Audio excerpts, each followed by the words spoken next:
Hi hello everyone. இன்றைக்கி வீடியோவில் பதியம் பண்ண ரோஜா செடி, பன்னீர் ரோஜா செடி இப்போ நம்ம பார்க்க போகிறோம்.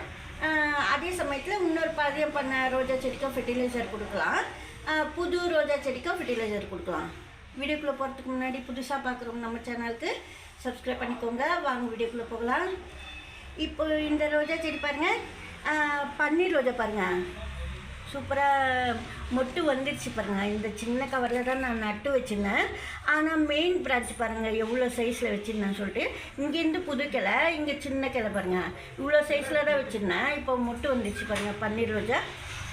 எனக்கே ஆச்சரியமாக தான் இருக்குது. ரொம்ப மெலிசான குச்சி தான் வச்சுருந்தேன் நான் ரோஜா பிரான்ச்சு, அதிலே புது கிளை போட்டு மொட்டு வந்துடுச்சு. பன்னீர் பட்டன் ரோஸ் இருக்குது பாருங்கள், அவ்வளோவா ஸ்மெல் வராது. பன்னீர் ரோஸ் பெரிய செடி இருக்குது, வாசனை வரும். ஏன்னா ரெண்டு வகை இருக்கிறதுனால இலை பார்க்கும்போது அதே போல் இருக்குது. மெலிசாக இருக்கிற பிரான்ச்சில் வந்து ரெண்டுமே ஒரே சைஸில் இருக்குது இலைங்க பார்க்கும்போது. அதனால் பூ பூத்தா தான் தெரியும் பன்னீர் ரோஜா வச்சுட்டா இல்லை அந்த பன்னீர் பட்டன் ரோஸ் வச்சுனான்னு சொல்லிட்டு. பன்னீர் ரோஜா செடியிலேருந்து தான் வந்திருக்கு. நல்ல ஸ்மெல் பாருங்கள், சூப்பராக இருக்குது. சின்ன செடியிலேயே பூ பூத்துச்சு பாருங்கள். ஏன்னா குட்டி கிளை நான் வச்சுருந்தேன், 2 இன்ச் அளவுக்கு தான் நான் வச்சுருப்பேன் அதில். ஆனால் அதில் புது கிளை போட்டு மொட்டு வந்துடுச்சு. ஏன்னா பன்னீர் ரோஸ் வந்து நான் ஏற்கனவே ஃபெர்டிலைசரில் கொடுத்துருந்தேனே, இன்னும் மொட்டு வரல.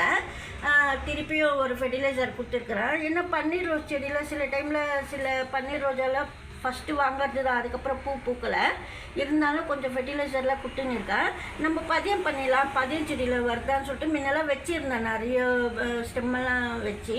அதுக்கப்புறம் அது காஞ்சி போயிடுச்சு, சரியாக வரல. இருந்தாலும் இன்னும் 2-3 அப்படி அங்கங்கே வச்சுருக்கேன். அது போல் வச்ச ரோஜா செடி கிளை தான் இது. விட்டு போட்டுச்சு, நாளைக்கு விரிஞ்சிடும் பாருங்கள். இது வந்து மாம்பழம் எல்லோ ரோஸு ஏற்கனவே பார்த்துருப்பீங்களே, தொட்டிலெல்லாம் ஃபெர்டிலைசர்லாம் கொடுத்து. அதில் வந்து பூ கட் பண்ணிட்டேன். அந்த பூக்கெல்லாம் தான் வந்து கொஞ்சம் இலை, ஒரே ஒரு இலை முன்பாகத்தில் இருக்கும் பாருங்கள் ஃப்ரண்ட்டில், அது வரைக்கும் நான் கட் பண்ணிட்டு அப்படியே வச்சுருக்கிறேன். ரூட் வரும்னு சொல்லிட்டு. இதுவும் பதியம் பண்ண ரோஜா தான், இது ஃபெர்டிலைசர்லாம் கொடுத்துடலான்னு சொல்லிட்டு. இது வந்து ஆரஞ்சு கலரு, நல்ல ஆரஞ்சு. இன்னும் வந்து தளிர் போட்டெல்லாம் மொட்டெல்லாம் வைக்கல, அதுக்கு எரு கொடுத்துடலான்னு சொல்லிட்டு. இது வந்து கடுகு பவுட்ரு. கடுகு பவுட்ரெல்லாம் ரொம்ப போடக்கூடாது, கொஞ்சம் போல தான் போடணும். பாருங்கள், புது செடி, இது புது ரோஜா.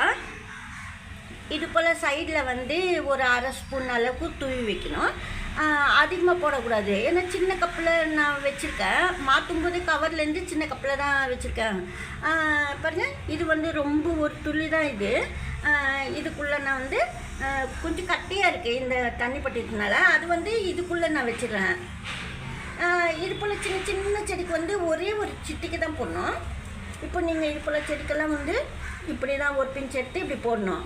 போடும்போது நல்லா மொட்டு வரும், நல்லா ஹெல்த்தியாக வளரும். இது போல் கடுகு பவுடர் போட்டுட்டு அதுக்கப்புறம் வெங்காயத்தோல், உருளைக்கிழங்கு தோல் எல்லாம் இருக்கும், ஆனியன் பீல்ஸு, பொட்டேட்டோ பீல்ஸ் எல்லாம் நான் ஊற வச்சுருது. இதில் நீங்கள் காய்கறி எல்லாம் கூட போட்டுக்கலாம், வேஸ்ட்டு. போட்டுட்டு இந்த லிக்விட் ஃபெர்டிலைசர் வந்து இந்த கடுகு பவுடர் போட்டதுக்கப்புறமா நீங்கள் கொடுக்கணும். 2 கிளாஸ் தண்ணிக்கு தான் நான் இப்போ கொஞ்சம் கொஞ்சமாக தான் ஊற்றுறேன். 2 கிளாஸ் தண்ணிக்கு கொஞ்சம் போல், அதாவது ஒரு 1/4 கிளாஸ் தண்ணி இந்த லிக்விட் ஃபெர்டிலைசர் சேர்த்துட்டு கொடுக்குறேன். கரெக்டாக அளவு தெரியணும் அப்படின்னா நம்ம வீட்டில் செஞ்ச ஃபெர்டிலைசர் தான் இதெல்லாம். 1 லிட்டர் தண்ணிக்கு ஒரு 20 ml சேர்த்துட்டு நீங்கள் எல்லா செடிக்கும் கொஞ்சம் போல் ஒவ்வொரு கிளாஸு. இதுக்கு வந்து சின்ன பாட்டி இதெல்லாம் நான் 1/2 கிளாஸ் 1 கிளாஸ் தான் கொடுப்பேன்.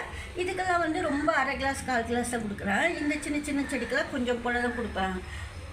நமக்கு வந்து பிடிச்ச பன்னீர் ரோஜா செடி இல்லை ஏதாவது புது வகை ரோஜா செடி அது போலலாம் இருந்தால் பூ பூத்தக்கையில் கூட நீங்கள் கொஞ்சமாக பிரான்ச் முன்பக்கம் இருக்கிறது கட் பண்ணிவிட்டு வைக்கலாம், வேர் பிடிச்சி பூ பூக்கும். இந்த வீடியோவில் தான் பிடிச்சிருந்தா லைக் பண்ணுங்கள். நன்றி, தேங்க்யூ.